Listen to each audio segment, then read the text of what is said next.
বন্ধুরা আজকে আমাদের কপিল এসেছে আর উনি এসে কিন্তু আমাদের ইফতারির আয়োজন করছে আর কি।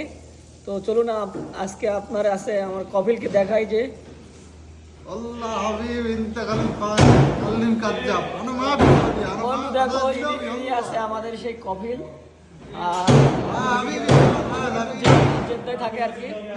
হ্যাঁ হাবিবি কেপাল কয়েস খুবই ভালো মানুষ, খুবই নম্র সভ্র ভদ্র, কিন্তু গায়ের রং একটু কালো। আল্লাহ হাবিব জানা আসবাত আমি সুদানি তাওলা গায়ের উনি কিন্তু আছে বাংলা কিছু কিছু বোঝে আর কি। উনি বাংলা কিছু কিছু বোঝে। ওকিল আসছে আমাদের মাঝে, এই যে আমাদের দাদা কলকাতা থেকে। আর এখানে অনেক নামি দামি গণ্য আছে, সাথে আমাদের ভাই আছে বিলাল ভাই, লিডার ভাই, রাধুনি। তো এই আছে আজকে ভিডিওটা।